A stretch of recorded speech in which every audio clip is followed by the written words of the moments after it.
The Krillian exodus, the stars looked cold and empty through the viewing window of the command bridge. Admiral Zexthara pressed her six-fingered hand against the transparent metal, watching the distant points of light. Each one represented a world her people would never see again. Behind those stars, somewhere in the darkness, death was coming for them. "Admiral, the engine core temperature is rising again," called out Engineer Veltar from his station. His blue-scaled skin showed patches of stress coloring, deep purple marks that appeared when Krillians faced extreme danger. "We cannot push the drives much longer." Zexthara turned away from the window. The bridge of the flagship star of Krylos had seen better days. Cables hung from damaged ceiling panels. Several control stations flickered with unstable power. The air recycling system made a grinding noise that worried everyone but couldn't be fixed. Not while they were running for their lives. "How long do we have?" she asked. "Maybe 6 hours before the core overheats. 8 if we reduce speed by half." That was not good news. The refugee fleet behind them carried 50,000 souls, all that remained of the once great Krillian Confederation. 200 ships of different sizes moved together through space. Some were military vessels, like her flagship. Others were cargo haulers, passenger liners, and mining ships. Anything that could fly when their homeworld died. The Vorthic swarm had taken everything else. ZEX single quotes THARA. Remembered the day the swarm ships first appeared in Krillian space. Black vessels that looked more grown than built, like insects made of metal and hunger. They had swept through the outer colonies first. No communication, no demands, no mercy. They simply arrived, consumed everything living, and moved on to the next world. The Confederation Navy had tried to fight. Their ships were powerful. Their weapons were advanced. Their tactics had won wars against other civilized species for centuries. None of it mattered against the swarm. The Vorthic fought with perfect coordination, as if every ship shared the same mind. They absorbed damage that should have destroyed them. They learned from each battle and adapted. World after world fell. System after system went dark. The proud Krillian fleet, once 3,000 ships strong, was reduced to these few survivors. "Admiral," the communications officer spoke up. "We're receiving distress signals from the Gentle Current and the Mountain Song. Both ships report critical system failures."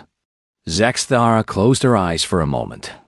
The Gentle Current was a passenger liner carrying 8,000 civilians. The Mountain Song was a research vessel with some of their best scientists aboard. They couldn't lose either ship. "Send repair teams from the Iron Will and the Star Dancer," she ordered. "Tell them to transfer essential personnel if the ships can't be saved." "Yes, Admiral." She walked to the tactical display in the center of the bridge. The holographic map showed their fleet's position and course. They were 3 days out from the nearest star system, traveling through empty space between galaxies. It was supposed to be safe here. The Vorthic had never followed prey this far from inhabited systems before, but something felt wrong. Sensor Officer Krixna. "Run another deep scan behind us," Zexthara said. The young Krillian's hands moved quickly over her controls. Her large, dark eyes reflected the scanner displays as data flowed across the screens. After a few minutes, her skin began showing stress marks. "Admiral, I'm detecting movement. Very faint, but definitely there. Multiple contacts, approximately 47 hours behind us." The bridge went quiet. Even the damaged air recycling system seemed to stop its grinding for a moment. "How many?" Zexthara asked, though she feared the answer. Difficult to determine at this range. "At least 50 ships. Maybe more. They're moving fast, much faster than we can travel with our damaged engines." 50 ships. The remaining Krillian fleet had 37 vessels capable of fighting. The rest were civilian ships with no weapons. Even if all their military ships were in perfect condition, 50 Vorthic ships would be a difficult battle. With their current damage and low ammunition, It would be a massacre. Time until they reach us? She asked. If they maintain current speed, and we continue at reduced power. 16 hours. 16 hours. Zexthara felt the weight of 50,000 lives pressing down on her shoulders. These people had trusted her to lead them to safety. Parents with children.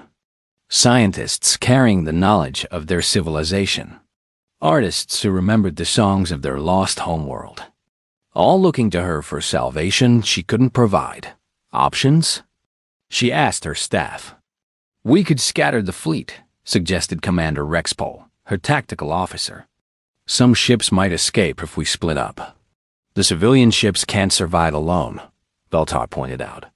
They need our protection and support. We could try to fight them here, Rexpol continued. Use the asteroid field near the edge of this system as cover. Zexthara studied the tactical display. The asteroid field was 3 hours away at their current speed. It would provide some protection, but not nearly enough. The Vorthok had destroyed fleets hiding in asteroid fields before. What about the emergency distress beacon? Asked the communications officer. We could activate it and hope someone responds. Who? Rexpol's scales darkened with despair. Every civilization we know of is either dead or running like us. There's no one left to answer. Zexthara stared at the tactical display, watching the small icons representing their fleet. Such a tiny cluster of lights in the vast darkness of space. The last survivors of a species that had once ruled dozens of star systems. Continue course toward the asteroid field, she decided. Begin preparations for our last stand. All civilian ships should transfer non-essential personnel to the most protected vessels. Military ships will form a defensive screen. Admiral, Krixna called out suddenly. The Vorthok fleet is accelerating. They'll reach us in 12 hours, not 16. 12 hours. Zexthara felt her own stress marks appearing on her skin. In 12 hours, the Vorthok would fall upon them like predators on wounded prey. The last chapter of Krillian history would end in this cold, empty space between the stars. Continue monitoring their approach, she ordered, and activate the emergency beacon. Even if no one can reach us in time, perhaps someone will find our final message and know what happened here. The bridge crew worked in grim silence, preparing for an impossible battle. Outside the viewing window, the stars continued their eternal dance, indifferent to the small tragedy about to unfold in their midst. Somewhere behind them, death approached on dark wings, patient and relentless as always. The unlikely saviors. 10 hours had passed since Admiral Zexthara gave the order to prepare for their final battle. The Krillian refugee fleet had reached the asteroid field, but their hopes of finding good defensive positions had been crushed. The asteroids were too small and too scattered to provide meaningful cover. Their damaged ships struggled to maneuver between the floating rocks. Vorthok scouts have entered scanner range, reported Sensor Officer Krixna. Her voice was steady, but her hands shook as she worked her controls. First wave consists of 8 ships. Main fleet will arrive in 2 hours. Zexthara stood before the tactical display, watching the red dots that represent approaching death. The Vorthok scouts were fast attack ships, designed to harass and weaken targets before the main force arrived. Even these scouts outnumbered her available fighters. All civilian ships moved to the center of the formation, she ordered. Military vessels, take defensive positions. Prepare to engage the scouts. The bridge crew moved with practiced efficiency, but Zexthara could see the fear in their movements. They all knew this was the end. The emergency distress beacon had been broadcasting for hours, but no response had come. They were alone in the darkness, facing an enemy that had already destroyed their entire civilization. Admiral, the scouts are beginning their attack run, Commander Rexpol announced. They're targeting the Mountain Song. The research vessel was one of their most valuable ships, carrying scientists and cultural archives. It had no weapons and weak shields. The Vorthok always seemed to know which targets would hurt the most. Iron Will and Star Dancer, Intercept those scouts, Zexthara ordered. Protect the Mountain Song at all costs. On the tactical display, she watched her 2 remaining cruisers change course toward the attacking Vorthek. The enemy scouts moved like living things, flowing around asteroids with impossible grace. Their ships looked wrong, all curves and organic lines, as if they had been grown rather than built. The first exchange of weapons fire lit up the darkness. Blue energy beams from Krillian ships met the strange green plasma of Vorthek weapons. The Iron Will took a direct hit to its port side, and Zexthara saw atmosphere venting from the breach. Iron Will reports damage to their shield generators. The communications officer called out. Tell them to fall back, Zexthara ordered. But she knew it was useless. There was nowhere to retreat to. That was when the impossible happened. Admiral! Crixene's voice rose with excitement and confusion. New contacts emerging from hyperspace. 12 ships, unknown configuration. Zexthara spun to look at the sensor display. 12 new dots had appeared on the screen, positioned between her fleet and the attacking Vorthek scouts. But these weren't more enemies. The computer was marking them as unknown, not hostile. What species are they? She demanded. Unknown, Admiral. Their ship designs don't match anything in our database. They're broadcasting on standard communication frequencies. Before Zexthara could respond, a voice filled the bridge. It was strange, melodic but firm, speaking in accented but understandable Krillian. This is Captain Sarah Chun of the Terran Colonial Defense Force ship Defiance. We received your distress signal. Are you in need of assistance? The bridge fell silent. Terran? No one had ever heard of a species called Terrans. Zexthara looked at her crew, seeing the same confusion reflected in their faces. This is Admiral Zexthara of the Krillian Confederation, she replied carefully. We are under attack by hostile forces. Our fleet is carrying civilian refugees. Copy that, Admiral. We see the attacking vessels. Please maintain your current position while we deal with the immediate threat. Zexthara felt a flash of anger. Captain Chun, you don't understand. Those are Vorthek ships. They've destroyed our entire civilization. 8 scout ships might not seem like much, but... Understood, Admiral. The human captain interrupted calmly. We've got this. Defiance to all ships. Engage hostile scouts. Protect the refugee fleet. On the tactical display, the 12 unknown ships, these Terran vessels, moved toward the Vorthek scouts. Their ships looked primitive compared to Krillian or Vorthek technology. Angular and blocky, like metal boxes with engines attached. But they moved with startling coordination, spreading into attack formation with military precision. Admiral, the Terran ships are engaging the scouts. Rexpol reported with disbelief in his voice. Zexthara watched in amazement as the human ships opened fire. Their weapons were kinetic, actual projectiles rather than energy beams. It seemed like ancient technology, but the projectiles moved incredibly fast and hit with devastating accuracy. The first Vorthek scout took 3 hits to its central hull and exploded in a ball of green fire. The second scout tried to evade, but 2 human ships had predicted its movement. They fired from opposite directions, catching the alien vessel in a deadly crossfire. This is impossible, breathed Engineer Veltar. Those ships are half the size of Vorthek scouts. Their weapons look primitive. How are they winning? Zexthara had no answer. She watched as the human fleet systematically destroyed the Vorthek scouts with tactics she'd never seen before. They used the asteroid field like a 3-dimensional chessboard, bouncing projectiles off rocks to hit targets from unexpected angles.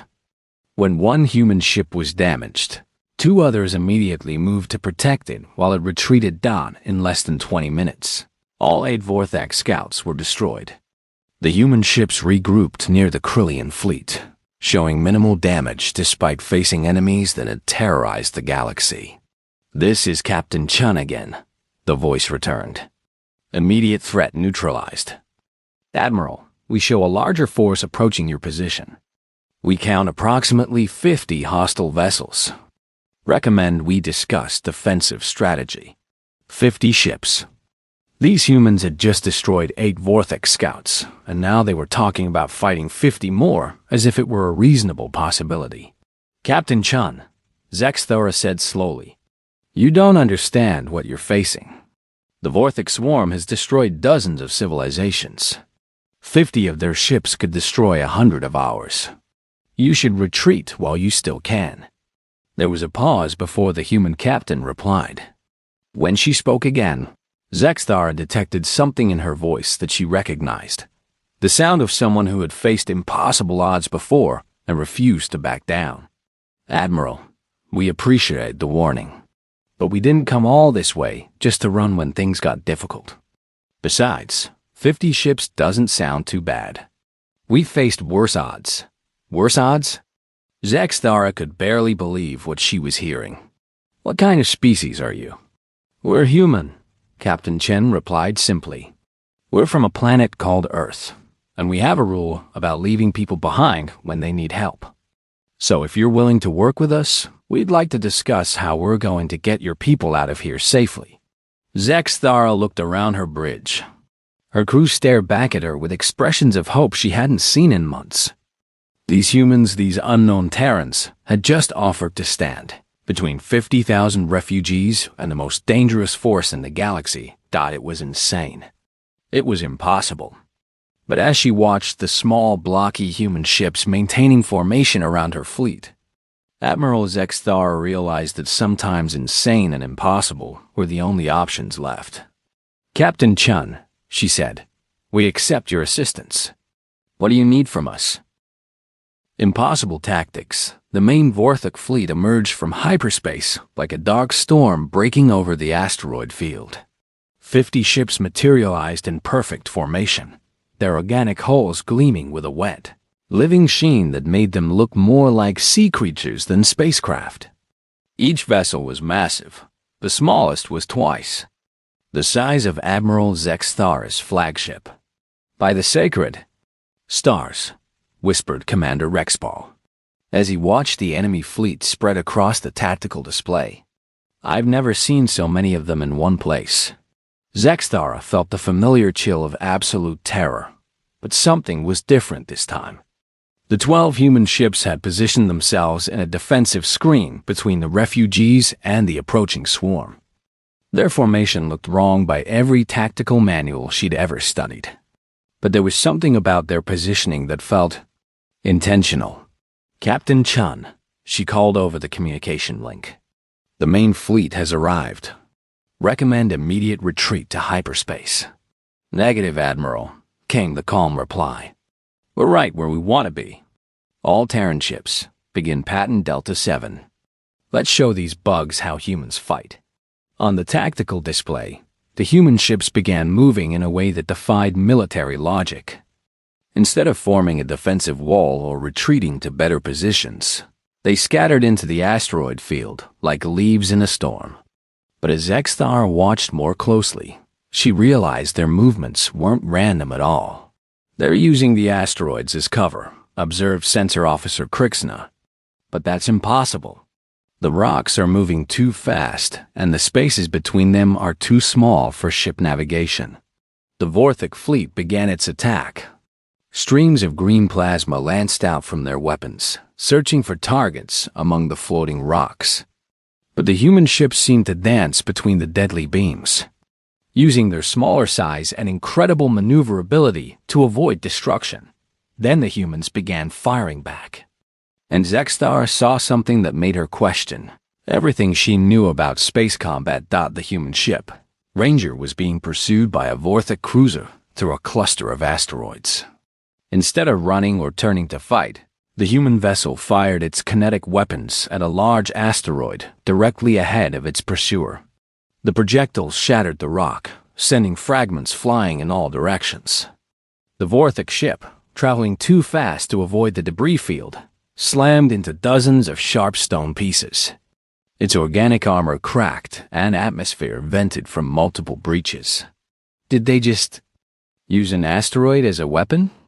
Engineer Veltar asked in amazement, but the humans weren't finished. As the damaged Vorthak cruiser tried to retreat, two other human ships appeared from behind neighboring asteroids. They had been waiting in ambush, using the rock formations to hide their heat signatures. Their concentrated fire crippled the cruiser's engines, leaving it drifting helplessly. Star Dancer to Admiral Zexthara came a transmission from one of her own ships. Are we seeing this correctly? The humans are winning? Zexthara could hardly believe it herself, but the tactical display didn't lie. 3 Vorthak ships were already destroyed or disabled, while the human fleet remained intact. But how was it possible? Captain Chun, she called out, your tactics are unlike anything in our military databases. How are you accomplishing this? We're improvising, Admiral, Chun replied, and Zexthara could hear weapon fire in the background. Humans are pretty good at making things up as we go along. Plus, we've been fighting in asteroid fields since before we had faster-than-light travel. It's familiar territory. As if to demonstrate her point, the human destroyer Karj executed a maneuver that should have been suicidal.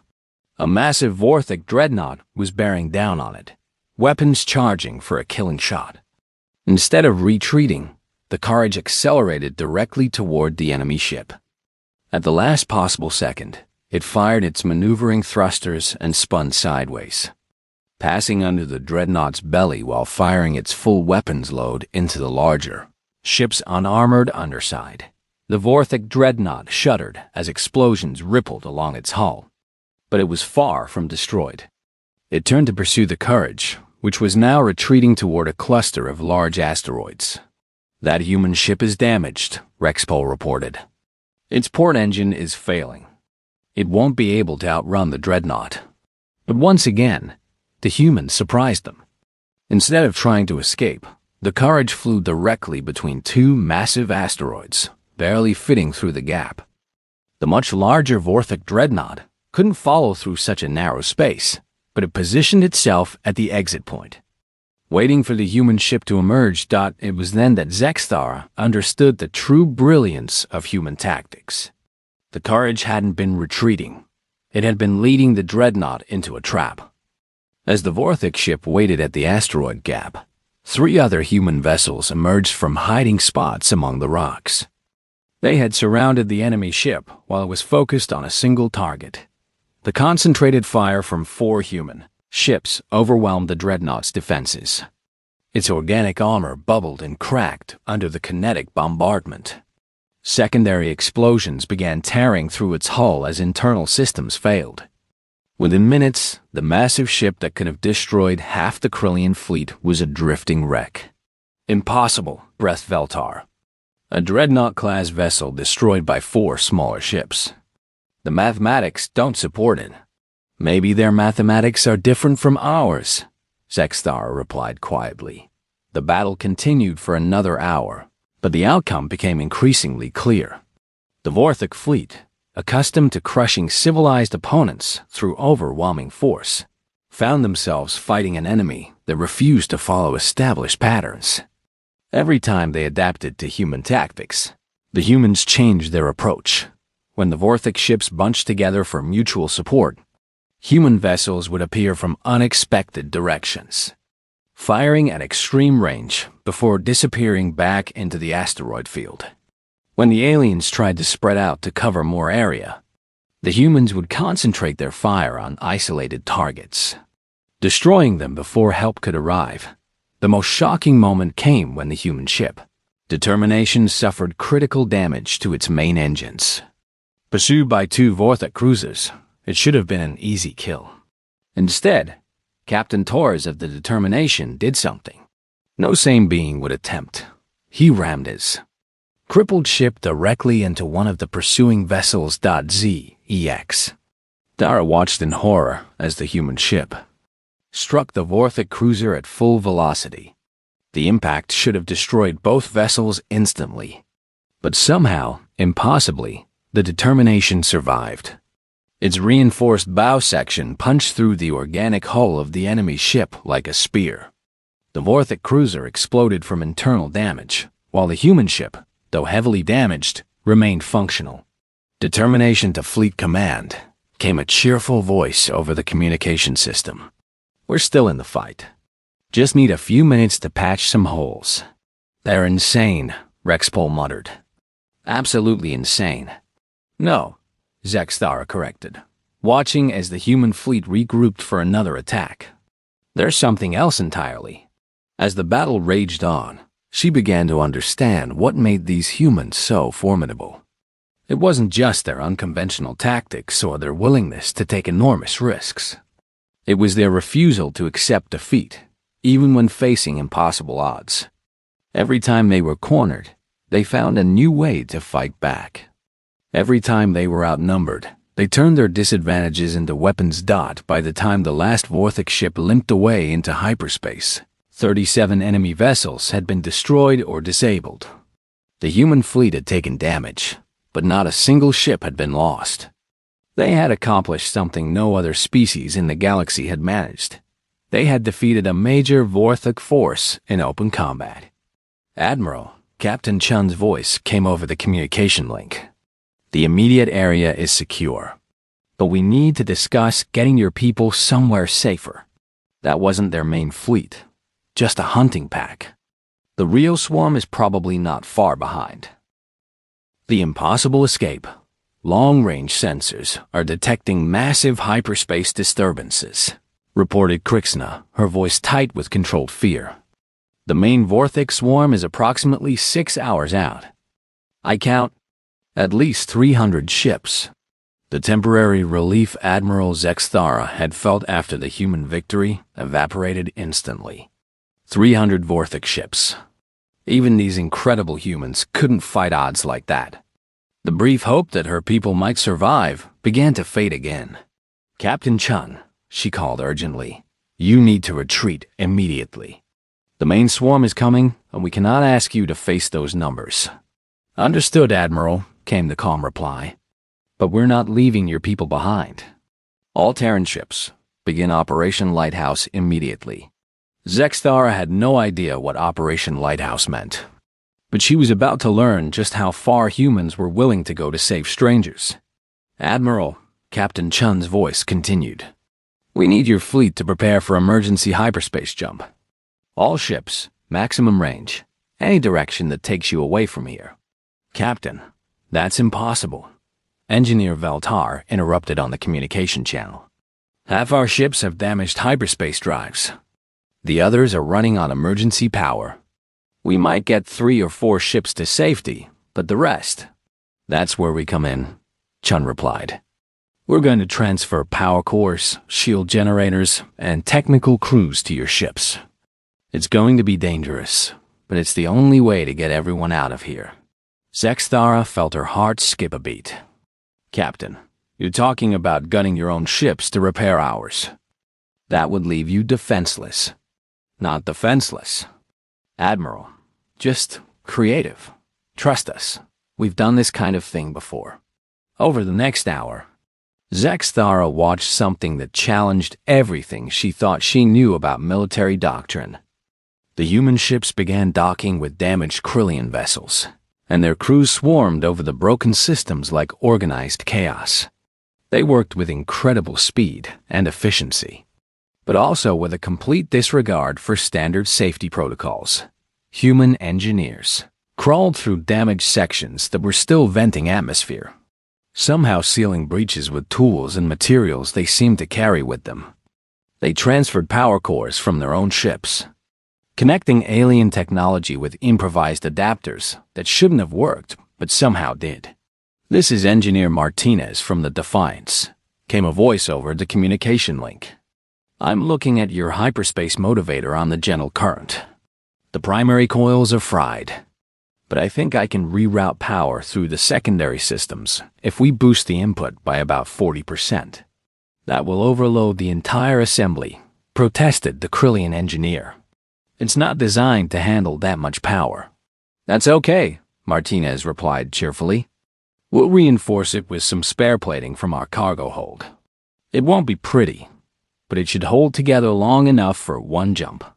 On the mountain song, a team of human technicians was installing a complete shield generator array salvaged from their own ship. They worked in the vacuum of space, using magnetic boots and safety lines, moving heavy equipment through airlocks with remarkable coordination. How are they doing this so quickly? Asked Commander Rexpol as he watched the repair operations on the tactical display. They're not following procedure, observed Veltar with something like awe in his voice. They're just making it up. But it's working. The most remarkable scene was taking place aboard Zexthara's own flagship. Captain Chun had personally led a boarding party to help repair the Star of Krillis' navigation systems. The human captain was currently elbow-deep in the primary computer core, rewiring circuits with tools that looked like they had been improvised from spare parts. The problem is here, Chun explained to the Krillian navigation officer. Your quantum processors are running too hot because the cooling system is damaged. But if we reroute power through these secondary pathways and install these heat sinks from our ship's computer system... Captain, those heat sinks aren't designed for our technology, the officer protested. The connection protocols are completely different. Chun grinned, an expression that Zexthar was beginning to recognize as distinctly human. That's what universal adapters are for. Plus a little creative rewiring. She pulled out a device that looked like it had been built from random electronic components and began connecting it between the two incompatible systems. Sparks flew from the connections, but somehow the improvised solution held together. There, Chun said with satisfaction. Your navigation computer should be running at about 80% efficiency. Not perfect, but good enough to calculate a hyperspace jump. As the repairs continued, Zexthara began to realize the true scope of what the humans were doing. They weren't just sharing spare parts. They were systematically stripping their own ships to save the Krillian fleet. Power cores, shield generators, computer systems, even crew members were being transferred to ensure the refugee ships could escape. Captain, she called out as Chun finished working on the navigation system. You're sacrificing your own ship's capabilities to save us. What happens when the main swarm arrives? Chun wiped grease from her hands with a cloth and looked at Zexthara with those strange, determined eyes that seemed to be a human characteristic. Admiral, we've got a plan for that too. But first, let's make sure your people are ready to jump. The repairs took 4 hours, with human and Krillian crews working side by side to accomplish the impossible. Ships that had been limping along on emergency power were now running at near full capacity. Vessels with catastrophic damage had been patched and reinforced with human engineering that defied CONVENTIONL logic, but somehow worked. All ships report ready for hyperspace jump, announced the communications officer. But even as he spoke, alarms began sounding throughout the fleet. Crixin's voice rose with panic as she read her sensors. The main swarm has arrived. 312 ships emerging from hyperspace at the edge of the system. On the tactical display, a wall of red dots appeared, moving toward them with terrifying purpose. The main Vorthic swarm was unlike anything Zexthara had seen before. Massive hive ships, surrounded by clouds of smaller vessels, all moving in perfect coordination like a single organism. All civilian ships begin immediate hyperspace jump. Chun ordered. Military escort vessels, prepare to cover the evacuation. But there was a problem. The gentle current, carrying 8,000 refugees, was having trouble with its patched hyperspace drive. The improvised repairs were holding, but the ship needed more time to charge its jump capacitors. Gentle current reports 30 more seconds until ready. Called out Rex single quotes Paul.30 seconds. Zexthara watched the approaching swarm and knew they didn't have 30 seconds. The first wave of Vorthak attack ships would reach them in less than 20. That was when the humans did something that would haunt her dreams and inspire her people for generations to come. All Terran ships. Captain Chun's voice rang out over the communication system. Assume defensive formation around the gentle current. We hold the line until she jumps. 12 human ships, already weakened by giving away their essential systems, positioned themselves directly between the massive Vortex swarm and the defenseless refugee ship. It was a gesture so suicidal, so selflessly brave, that for a moment Zexthara couldn't find words to respond. "Captain, you can't," she finally managed. "There are too many of them." "Admiral," Chen replied, and there was something in her voice, a warmth and determination that Zexthara would remember for the rest of her life. "This is what humans do. We don't leave people behind." The first Vortex ships opened fire just as the gentle current disappeared into hyperspace. The remaining human fleet, outnumbered 30-1, opened fire on the approaching swarm.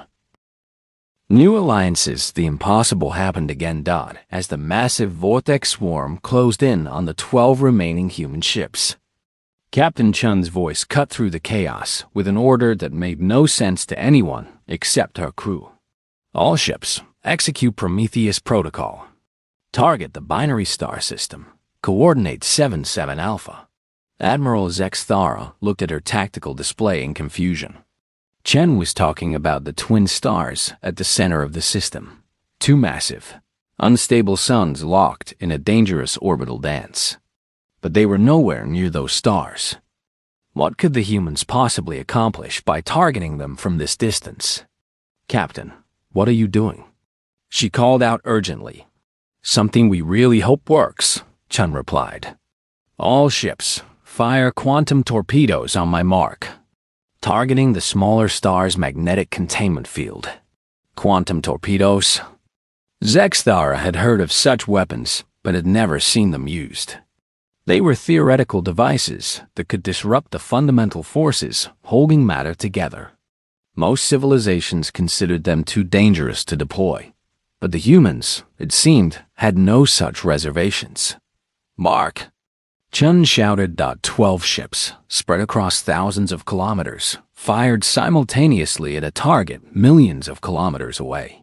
Their torpedoes streaked through space, leaving trails of twisted spacetime in their wake. The weapons were so precise that they all arrived at the target within nanoseconds of each other. For a moment, nothing seemed to happen. The Vortex swarm continued its advance, now only minutes away from overwhelming the human fleet. Then the smaller of the two stars began to flicker. "By the sacred void," whispered Engineer Veltar, watching his instruments. "They've destabilized the stellar magnetic field. The star is going to collapse." What followed was a demonstration of cosmic violence that few beings had ever witnessed. The smaller star, its internal forces suddenly disrupted, began imploding at an incredible rate. But because it was locked in orbit with its larger companion, the gravitational effects were catastrophic. Massive stellar material began streaming between the two suns as their gravitational dance became a death spiral. Solar flares erupted from both stars, sending waves of radiation and charged particles throughout the system. Most importantly, the gravitational distortions began affecting hyperspace in the region, making faster-than-light travel impossible. The Vortex swarm found itself trapped in normal space, unable to pursue the escaped refugee fleet or summon reinforcements. But they were still 300 ships against 12, and they were close enough to attack. "All ships, Phase 2, Chan ordered calmly. "Remember, we just need to buy time for the gravitational wave to build." What followed was the most impossible battle Zexthara had ever witnessed. The human ships, outnumbered 25-1, began dancing through the Vortex fleet like predators among prey.